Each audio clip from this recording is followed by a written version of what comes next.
আসসালামু আলাইকুম রহমতুল্লাহি ওবরকাতুহু।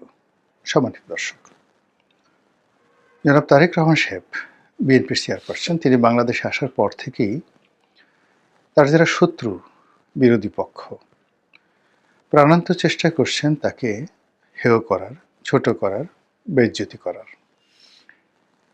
এক্ষেত্রে তার যে অতীত ব্যাকগ্রাউন্ড, সে অতীত ব্যাকগ্রাউন্ডের ছোট ছোট বিষয়গুলো, ভুলে যাওয়া বিষয়গুলো বা যে বিষয়গুলো মোটামুটি নিষ্পত্তি হয়ে গেছে, সে বিষয়গুলো আবার নতুন করে সামনে আনা হচ্ছে বিভিন্ন মিডিয়ার মাধ্যমে। আজকের সেই ভিডিওতে ইন ডিটেলস বলবো না, অন্য একটা ভিডিওতে বলবো।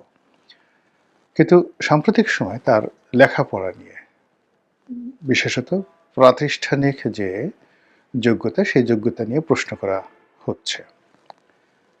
বেশিরভাগ সমালোচনাকারী নির্মম এবং নিষ্ঠুরভাবে বলার চেষ্টা করছেন যে তিনি একেবারেই মন্দ ছাত্র ছিলেন। মানে ভালো ছাত্র তো দূরের কথা, মন্দ ছাত্র বলতে যা বোঝায়, ধরুন লেখাপড়ার প্রতি ভীষণ রকম অমনোযোগী, তারপর ক্লাসে কখনো তিনি হাজির হতেন না, বা হলেও তিনি একাধিকবার ফেল করেছেন, কোনো কিছু শেখার ব্যাপারে তার কোনো রকম আগ্রহ ছিল না, এবং প্রায় সব ক্লাসই তিনি ডাব্বা মেরেছেন। এইভাবে ধাক্কাতে ধাক্কাতে অনেকগুলো স্কুল, কলেজ এগুলো সব পাড়ি দিয়ে তারপর তিনি সাকুল্যে এইচএসসি অর্থাৎ ইন্টারমিডিয়েট পাশ করেছেন। আর সেই ইন্টারমিডিয়েট পাশ করতে গিয়ে অনেকগুলো কলেজ এবং অনেকগুলো যাকে বলা হয় স্কুল তিনি সেখানে তাকে পরিবর্তন করতে হয়েছে বলে তার যারা অনেক শুভার্থী পরিচয় দানকারী, মানে কেউ হয়তো বলছেন আমি তার কুটুম্ব হই, কেউ বলছেন আমি তার আত্মীয় হই, কেউ বলছেন আমি তার ক্লাসমেট, ইত্যাদি ইত্যাদি আরও নানা কিছু। তো এগুলো নিয়ে নানা রকম বিতর্ক চলছে এবং সবাই বলার চেষ্টা করছেন যে এর হাতে যদি রাষ্ট্র পড়ে, সে রাষ্ট্রের সর্বনাশ ঘটে যাবে, আর এ যদি প্রধানমন্ত্রী হয় তাহলে আমাদের আর ইজ্জত বলে কিছু থাকবে না। এনসিপির নেতৃবৃন্দ থেকে শুরু করে, মানে এই তরুণ প্রজন্মের যারা নেতা তারা থেকে শুরু করে একেবারে বুড়া বুড়া দাড়ি চুল যাদের পেকে গেছে, তারাও তারেক রহমান সাহেবের শিক্ষাগত যোগ্যতা নিয়ে নানা রকম প্রশ্ন তুলছেন। আজকের এই ভিডিওতে আমি একটি শব্দ তারেক রহমান সাহেবের পক্ষে বলবো না,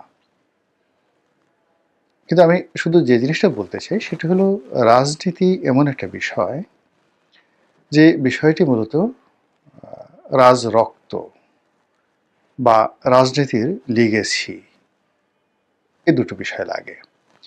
যেখানে রাজতন্ত্র রয়েছে সেখানে রাজার রক্ত থাকতেই হবে। এমনও ঘটনা ঘটেছে, তারেক রহমান সাহেব তো এখন 60 বছরের একজন পৌর মানুষ, ইন্টারমিডিয়েট পাস, অ্যাটলিস্ট তো মানে কলম দিয়ে দস্তখত করতে পারেন। কিন্তু এমনও ঘটনা ঘটেছে, বড় সাম্রাজ্য, বাংলাদেশের চাইতে 100 গুণ বড়, এই সাম্রাজ্যের রাজরক্তের ধারক একজন অবোধ শিশু নয়, মানে মাতৃগর্ভে এসেছে, মানে এমন অবস্থায়, মানে মহারানী বা রাজরানী প্রেগন্যান্ট হয়েছেন, এমন অবস্থায় রাজা মারা গেছেন। ওই যে প্রেগন্যান্ট হয়েছেন তাকে প্রতিভূ মনে করে রাজসিংহাসন খালি রাখা হয়েছে, রাজকর্ম চলেছে। তারপর ভূমিষ্ঠ হয়েছে, ভূমিষ্ঠ হওয়ার পরে 15 বছর পর্যন্ত তিনি সেই যে রাজকুমার, তিনি সেই রাজর্ষি যিনি রয়েছেন বা রাজগুরু যিনি রয়েছেন তার অধীনে সব কিছু শিক্ষা গ্রহণ করে তিনি সিংহাসনে বসেছেন। এরবারে 1 বছরের 6 মাসের এমনকি 1 মাসের নবজাতক রাজরক্তের ধারক হয়ে সিংহাসনে বসেছেন। অসংখ্য ঘটনা হয়েছে। আপনাদের ধৈর্যচ্যুতি ঘটাতে চাই না রাজরক্তের ব্যাপারে। দ্বিতীয়ত হলো যে রাজনীতির লিগেসি, অর্থাৎ যেখানে রাজতন্ত্র নেই, যে কোনো একটা সিস্টেমে সেখানে চলছে, সেটা ধরুন প্রাচীন গ্রিক রীতি কিংবা রোমান সাম্রাজ্যের যে প্রাথমিক দিকে গণতন্ত্র ছিল, সেই গণতন্ত্র জুলিয়াস সিজারের আগ পর্যন্ত প্রায় 700 বছরের গণতন্ত্র।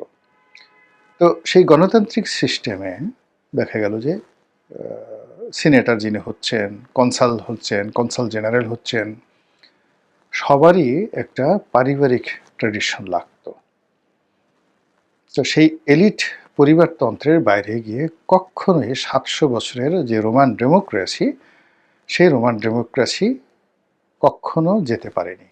একইভাবে ইংল্যান্ডে টিল নাও, এখন পর্যন্ত ইংল্যান্ডের যে অভিজাত সম্প্রদায়, রাজনীতি ঘুরে ফিরে তাদের মধ্যেই আছে।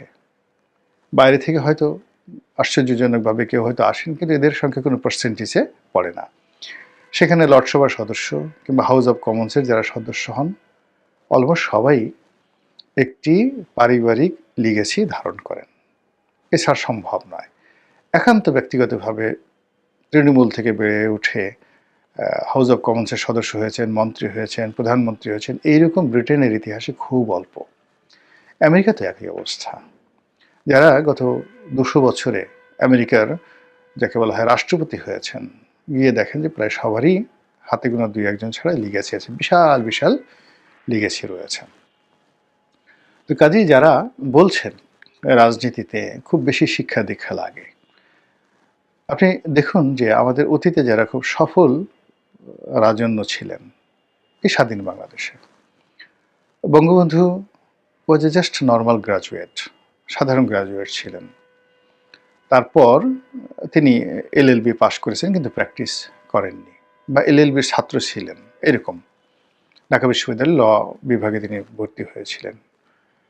এরপরে যদি আপনি ধরেন জিয়াউর রহমান সাহেব, তো আপনারা জানেন যে জিয়াউর রহমান সাহেব যখন মানে সেনাবাহিনীতে ভর্তি হয়েছিলেন, ওই সময়টিতে সম্ভবত মানে এসএসসি মানে ম্যাট্রিক পরীক্ষা দিয়ে বা মানে সেনাবাহিনী কমিশন র্যাঙ্কে যাওয়া যেত। এখন ইন্টারমিডিয়েট পাশ করে সেখানে যেতে হয়। তো এখন ইন্টারমিডিয়েট পাশ করার পরে যদি এখনকার জমানা ধরি, তাদের জমানা বাদ দেন, ইন্টারমিডিয়েট পাশ করে ঢুকেন এবং সেনাবাহিনীর যে ২ বছর ২৪ মাস তারা ট্রেনিং দেয়, এই সময়টিতে তাদেরকে একটা গ্রাজুয়েশন সার্টিফিকেট দেওয়া হয়। তাহলে কি হলো, এরশাদ সাহেব এবং জিয়াউর রহমান সাহেব হায়েস্ট গ্রাজুয়েট ছিলেন।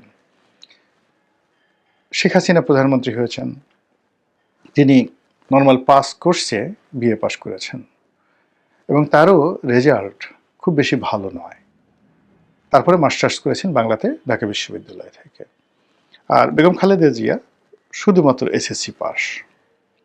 এখন শুধুমাত্র এসএসসি পাস বেগম খালেদা জিয়া, আপনি গিয়ে দেখেন যে তিনি যে রাজনীতিতে সফল হয়েছেন এবং সেই এসএসসি পাস হওয়ার কারণে তার ক্যাবিনেটে আশেপাশে যত শিক্ষিত, সম্ভ্রান্ত, মর্যাদাবান লোকজনের সমাবেশ তিনি ঘটাতে পেরেছিলেন, তার সঙ্গে কেবলমাত্র বঙ্গবন্ধুর ক্যাবিনেটের তুলনা করা যেতে পারে।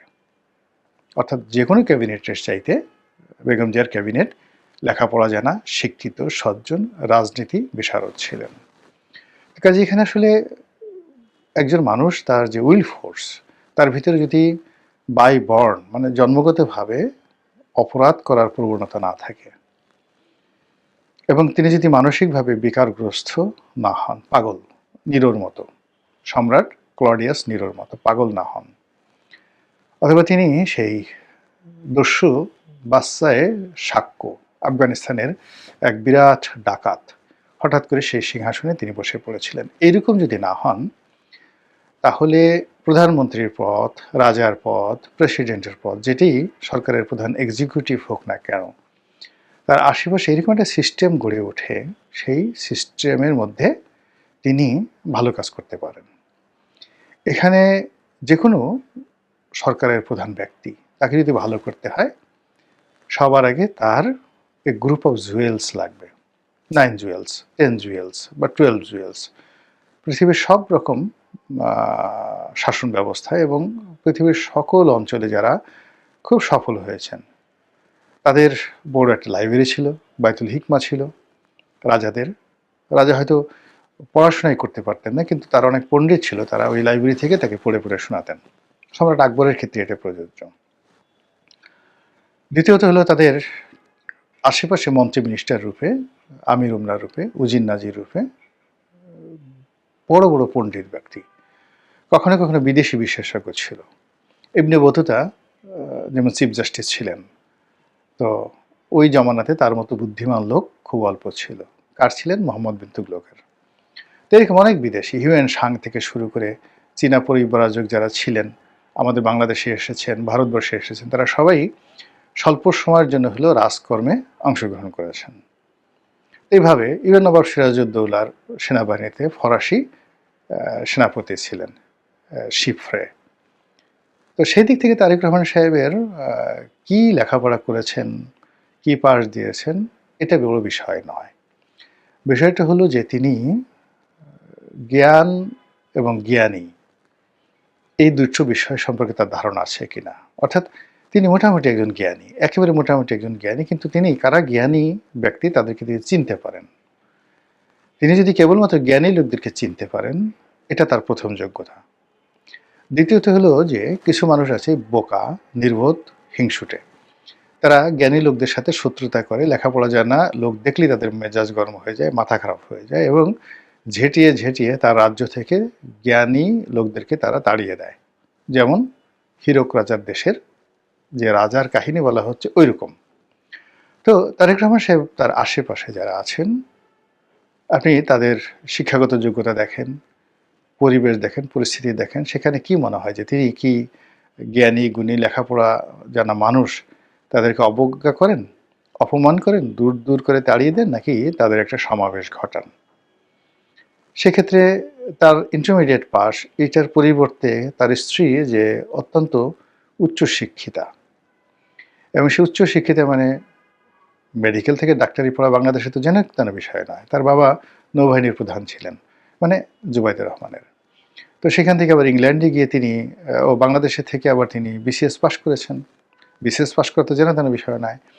আবার বিসিএস পাস করে চাকরি করেছেন। বিদেশে গিয়ে আবার উচ্চতর ডিগ্রি নিয়েছেন, সেটা এফসিপিএস ডিগ্রি বা ডক্টরেট ডিগ্রি, যে কোনো একটা ডিগ্রি তিনি সেখানে নিয়েছেন। এবং ইংল্যান্ড থেকে ডক্টরেট করা বা এফসিপিএস করা, এফআরসিএস করা, যে উচ্চতর ডিগ্রিগুলো রয়েছে, এগুলো চারটিখানি কোনো বিষয় নয়, সেই কাজগুলো তিনি করেছেন। তো সেই কাজগুলো করার পরে যেটা হয়, স্বামী যদি ভেগাবন হয়, বেকুব হয়, আমরা যাকে বলি অথর্ব গর্ধব হয়, তো এরকম উচ্চশিক্ষিতা যারা রমণী, তারা সঙ্গতির কারণে উদ্যত হন, অহংকারী হয়ে পড়েন এবং স্বামীকে ছাগলের মতো ঘুরাতে থাকেন। এখন এক্ষেত্রে তারেক রহমান সাহেব এবং বেগম জুবাইদা রহমান, তাদের দুজনের আপনি রসায়ন দেখেন। আমরা তো জুবাইদুর রহমানকে দীর্ঘদিন দেখেছি, কখনই কি তার আচার আচরণে দেখেছেন যে তারেক রহমান সাহেবকে তুচ্ছ তাচ্ছিল্য করার কোনো রকম ন্যূনতম সিমটম তার বা তার কন্যার আছে? তার কন্যাও তো উচ্চ শিক্ষিতা, তিনি ব্যারিস্টার অ্যাট ল। তো আপনি শিক্ষা এমন একটা জিনিস, আর শিক্ষা এটা মানুষকে প্রচণ্ড অহংকারী করে তোলে। তো সন্তান যদি শিক্ষিত হন, বাবা যদি লেখাপড়া না জানেন, বেকুব হন, তাহলে সন্তানও বাবাকে তুচ্ছ তাচ্ছিল্য করেন, এটি কোনো সন্দেহ নেই। স্ত্রী করেন, মাকে অনেক সময় শিক্ষিত সন্তানরা ধমক দেয়, তুমি কি বুঝো, চুপ করো। তো সেই ক্ষেত্রে তারেক রহমান সাহেবের সঙ্গে তার যে পারিবারিক যে বন্ডেজগুলো রয়েছে, পরিবারের যে কজনই তার আত্মীয় স্বজন আছে তাদের সঙ্গে তার যে সম্পর্কটা, সেখানে আপনি দেখুন যে তারেক রহমান সাহেবের মর্যাদাটা কি অসম্মানিত, বা যাকে বলা হয় আপনার কাছে খুব অসামঞ্জস্যপূর্ণ মনে হয় কিনা। আমি যতটুকু দেখেছি সেখানে মনে হচ্ছে যে পরিবারের সব লোকজন তাকে ভালোবাসেন, মান্যগণ্য করেন এবং সমাজে চলতে গিয়ে সবসময় পুরুষ হিসেবে, নেতা হিসেবে, সম্মানিত ব্যক্তি হিসেবে তার অর্থাৎ তারেক রহমান সাহেবের মর্যাদাকে পরিবারের লোকজন আপহোল্ড করেন। এটা আমার কাছে মনে হয়েছে।